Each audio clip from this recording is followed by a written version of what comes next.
So it's about 8:30 in the morning on a Friday. Obviously, you can see I just got back from a walk with my dog. And what I really like to do in the mornings is take a walk, kind of get my head clear for the day, get myself started. And probably like most of you, I do a little bit of an unhealthy behavior, which is look at my socials. I look at how many likes I got on Instagram, how many likes I got on my YouTube videos, how many views, all those things. And that's when kind of the self-talk starts, where, oh, I'm not doing good enough, no one likes my stuff, no one likes my playing, I'm looking like a fool out here. Some version of those negative thoughts always creep into my head. It's even creeping into my head right now as I make this video and I'm shooting and I'm saying, what are you saying, man? Shut up. And it reminds me of an Adam Sandler sketch from an album that I listened to when I was a little kid. I probably shouldn't have. And it's they're all gonna laugh at you. And that's what I say to myself. They're all laughing at you. They're thinking you are such a dork. You're a dipshit. You just seem like an idiot.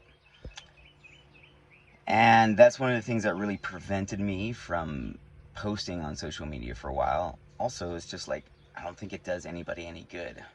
Um, but then I made a recommitment to myself this year and my career.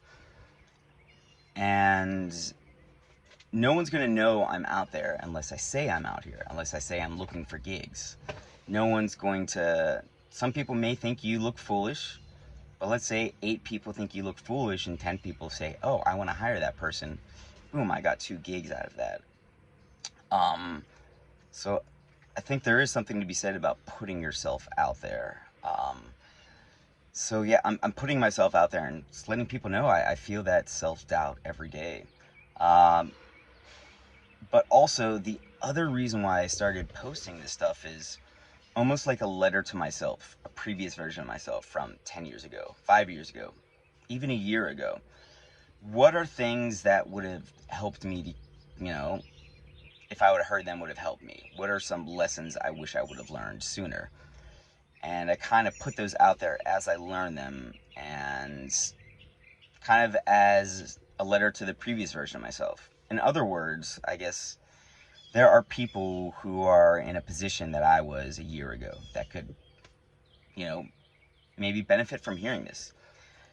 And I'm not necessarily giving any instructions here today or any advice, but I'm just simply acknowledging and normalizing, man, I feel that stress and I feel that pressure and I feel that self-doubt.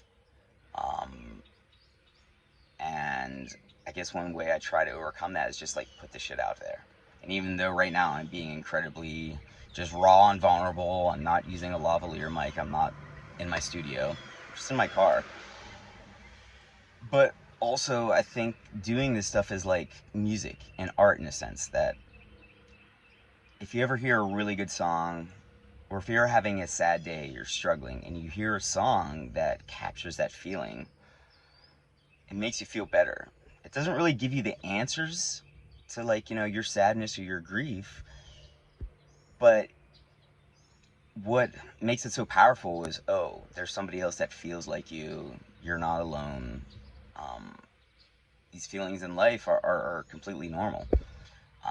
And sometimes just having an acknowledgement from the universe, from a stranger, oh, there's somebody else on the other side of the world or from a different point in time that has felt these things too. I'm not alone. I'm not so crazy weird. Um, it's okay to feel these things. So, I'm not trying to be Dr. Aaron or anything like that right now. I'm just saying, yeah, man, I feel that same kind of self-doubt. And I get those conversations in my head. And I probably always will. And it's kind of just like a regular battle for me to be like, okay, I'm going to put this stuff out there and just see what people say. Uh, I've had a few trolls the past couple weeks. People like saying, what are you doing? Your stuff is crap. And it hits me for a second.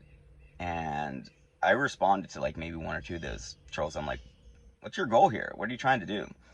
But then also, anytime you get those trolls, it's probably an indication that, oh, you're doing something right. Because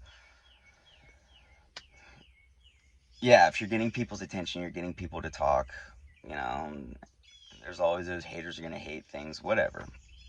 I'm just rambling on like I said, like a monkey in a tree right now. But yeah, I just want to put it out there that I mean it's totally normal to be like, man, I look like a dumbass online because I feel that every day and every single time I post, I feel like a dumbass. I feel so self-conscious. I have the same feelings when I play. When a band leader turns around and gives me a look, what are you doing? And maybe they're just trying to communicate, hey man, could you pick it up like 2 BPMs or slow it down? But you know, I take it so personally because I care about this stuff so much, and I care about what I do as a musician and as a person so much. And I think sometimes that involves taking some risks and putting yourself out there and being a little bit vulnerable, whether as a musician, as a person. So yeah, just airing out some laundry here. If this connects with you, like, subscribe, comment, follow, do all that jazz. But again, I'm a person, I'm a musician, I'm not a brand. So, don't feel the pressure for all that jazz. All right, y'all have a good day.